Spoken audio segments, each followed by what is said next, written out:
Hello fellow crackers, and welcome to Sunday's edition of Cracking the Cryptic.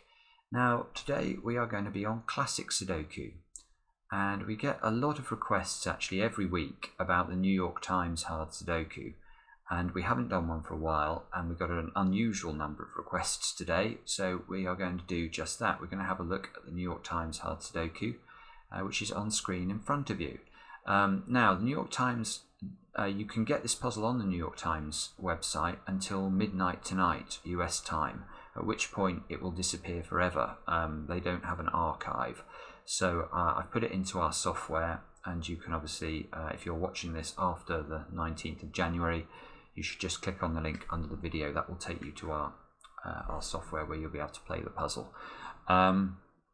What to say before we start this? Well, firstly, another question we get asked a lot is about the New York, or it's about Sudokus in general, and which ones you should be doing. Well, of course, you should be doing the ones that appear every day on Cracking the Cryptic, but if you don't do those, and you're looking for sort of some standard fare you can do in the office when the boss isn't looking, then I think the New York Times hard puzzle is about the best out there. It is computer generated, which is something I wouldn't normally recommend, but it is, the algorithm has been reasonably well put together, frankly. The puzzle is generally fair, it doesn't involve silly techniques, and it represents, you know, a decent Sudoku. Now the only thing I do find amusing about New York Times hard puzzle is that it has a proclivity to use one particular trick, and the trick always appears at the very start. It's a clever trick, don't get me wrong. If you haven't seen this before, you will like this, because I've seen it appears in this one, but it does rely on this trick to ramp the difficulty up, and the interesting thing about the trick in question is that it evades standard technique quite well. So if you are a follower of the channel and you use the pencil marking method that I recommend, that won't help you very much with the New York Times hard puzzle. So you have to get good at spotting what I'm about to show you. Now let's take a look at the grid. Now what you have to look out for are 3x3 boxes, in fact like this middle box, that contain exactly 3 digits. Now you can see there are lots of them in this puzzle. So we've got 5 different 3x3 boxes that have 3 digits in it. Now if you look at this, one thing that is surprising is that in the New York Times, it's quite rare in my experience for the numbers to be arranged like this. It tends to really like putting them such that there is an open flank within the 3x3 box. So you can see in every single one of the cases in this puzzle, for example, the 3x3, or the 3 numbers in their 3x3 boxes are arranged such that if we look at each one of them, there's a line of 3 there, completely unused, a line of 3 here and here, here and here, here and here, here and here. Now this is important because let's look at this central 3x3 box. There cannot be a 2, 5 or a 9 in any of those 3 squares. Now in column 4 that is absolutely huge because look, we already have 3 digits in column 4 and they are not repeating any of the digits that are appearing in the central 3x3 block. So where can the numbers 2, 5 and 9 go in column 4? Well, there are only 3 possible places, those squares there. These are the numbers 2, 5 and 9. Now this is a massively important, I suppose, breakthrough in terms of cracking this puzzle, because let's imagine now we didn't know this and we were focused on 2, 5s and 9s and we were trying to pencil mark them. How far would we get? So let's look at this box. Can we pencil a 2, 5 or a 9? Well, yes, we can pencil 5s into those 2 squares. That is true. We can't pencil 9s. We can't pencil 2s. And down here we can pencil 9s into those 2 squares. That's it. So there is very little way for us to get hold of the fact that there is a hidden triple in column 4 by using standard technique. And this is why this trick is effective, and it's why if you learn about it, it can make you a much better solver. So always with the New York Times, check these situations and check them at the very start, because it never develops into one of these positions. It's always there right at the beginning. Now, having said that, let's see what we can do. So let's actually put the 2, 5 and 9 in. I'm just going to quickly check the rest of these triples to make sure that we're not missing another one. Sometimes there are 2. I mean, it's not quite good enough, but you can see, for example, if we look at column 8 here, the 1, 4, 9 in this 3x3 box now means that these 4 cells must include the numbers 1, 4 and 9. So another thing the New York Times tends to do on occasion is, if we look at this row, for example, imagine that rather than these 2 being a 6 and an 8, they were a 1 and a 4. Then we would have a 1, 4, 9 triple in this row, and combined with the 1, 4, 9 triple in this box, we would then know that those 3 squares would have to be the 1, 4 and 9 in column 8. So that's another thing, another way that this trick tends to manifest itself. But anyway, enough of that. Let's actually get this puzzle done. So, I suppose 2, 5 here, so that's got to be a 9. That can't be a 2 or a 5. Let's get rid of those options there. So 9, 9, oh, now that's got to be a 9, obviously.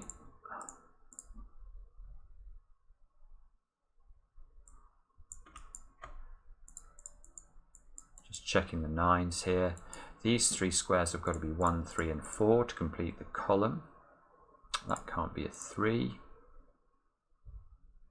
3 actually is, 3 is very restricted in this box. It can only go in this square. So let's put that in. That means that's got to be the 3 in the center. Gives us a 1, 4 pair.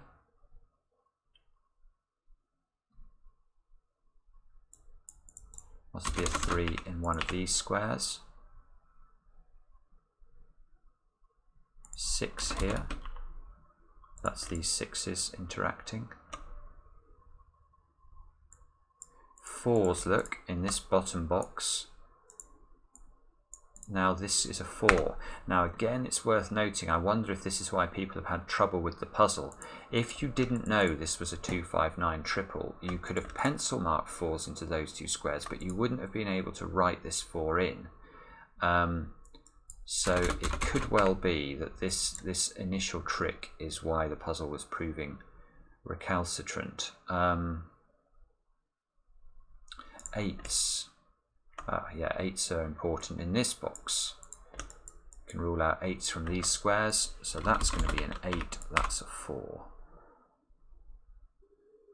We now know there's an 8 in one of these 3 positions, but I wouldn't pencil mark that. I like to pencil mark where a number can go in exactly 2 positions in a 3x3 box, unless I'm doing variant Sudoku.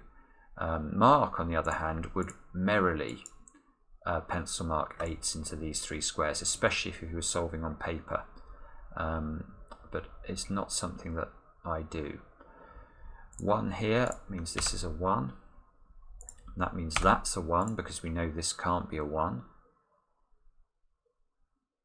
So these 3 squares have got to be 2, 5 and 7 to complete the box. That one can't be a 5, that one can't be a 7. And this has to be a 3.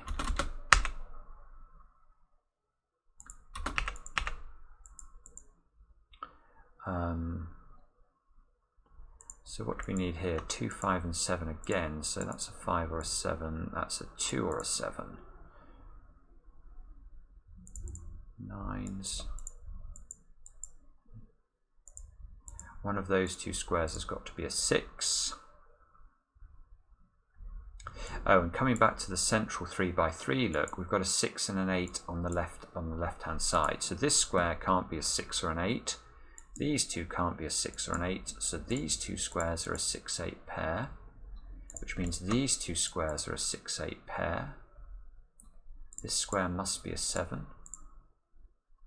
That means, that's brilliant. That means that's a 2, that's a 5, and that's a 7.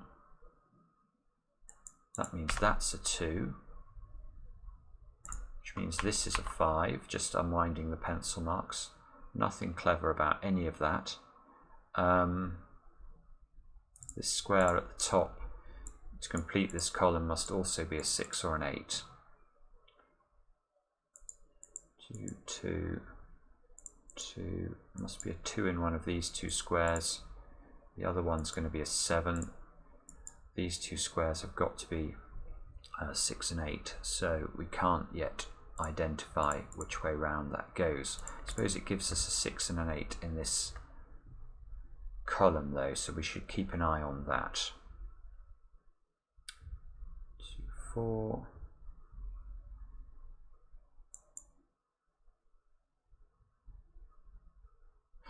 Look, we've got a 7 and a 9 there, and a 7 and a 9 here. So that interacts rather nicely on this box. Where can the 7 and the 9 go? Only in these two squares. So let's pencil mark that in. This square now has to be a 9 because of the 9 down here. Now this is nice. Look, 9's here and here, so I'm going to get a 9 here.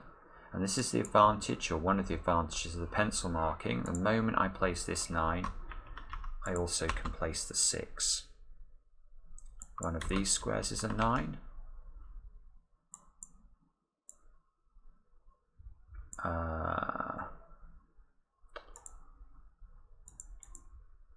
This must be a 2 or a 5 to complete the column. Oops, 2, 5. 4, 4, 6, 8. This square looks like it can only be a 5 to me because, and again, this is good technique, I guess, getting good at comparing the contents of rows with the contents of columns. So here my eyes flash up as I tend to read this way. I tend to read rows first rather than columns first, but as I'm reading the row, I'm scanning down the columns and looking for gaps, and I can see that these 3 squares, or these 3 numbers, have not appeared in these 5 numbers. 3 plus 5 is 8. I know there are 9 digits in any row in a Sudoku, so I know this is the missing one. So that's a 5. 5 in one of these two squares. Now what I should have done is not pencil mark 6 and 8s into those. I was about to wonder about that. That's got to be 5s and 8s. Which could be resolved, of course. That would help. The other thing to bear in mind is not to miss pencil mark your puzzles, because it makes you a lot slower. 1, 2 and 4 into these squares. 1, 2, 4. That's got to be a 1, 2 and a 4 as well. 5, 5, 5. 2, 4. Oh, no. 2s.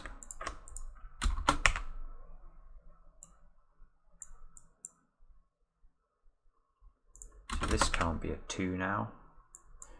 The 2 here means that this square can't be a 2. So this has to be a 2. That makes that a 5, that a 7, and that a 2.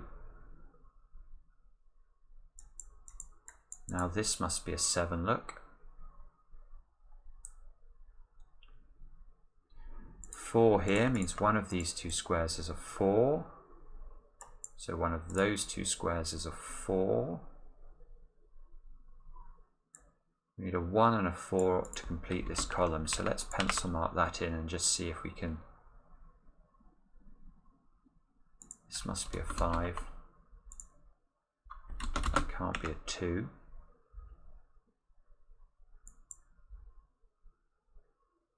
That can't be a 2 either.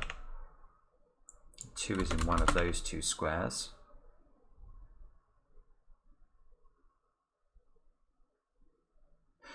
That square, look.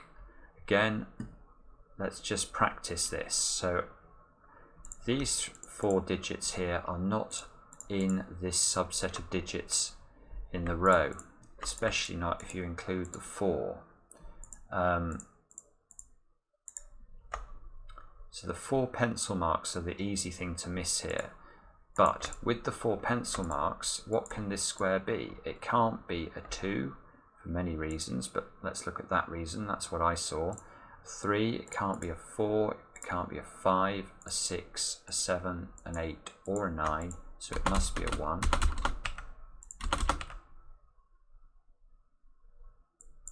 So this must be a 1, therefore that's a 4. That fixes all of these 1 4s are dotted around the grid, look. This 2 is going to be nice because it's going to make this a 7, this a 3, and this a 2. Now this 3 points at these pencil marks and fixes the 3 over on the left hand side. That square's got to be an 8 to complete its box. Now there's an 8 in one of those squares. This should be a 6, I think. That resolves the 6 and the 8. The 7 resolves the 7 and the 9. This 9 resolves everything in the top row, look. It resolves the 6 and the 8 here. So we need 1, 3 and 8 into these positions. So 1, 8, 3. And that's how to do the puzzle. So that's the New York Times puzzle today. And as I say, I think the reason people will have had trouble with it is this initial step. It's a massively nice thing actually, and the New York Times gives you ample opportunity for practicing spotting it. So I hope you got it done. We'll be back tomorrow with another edition of Cracking the Cryptic.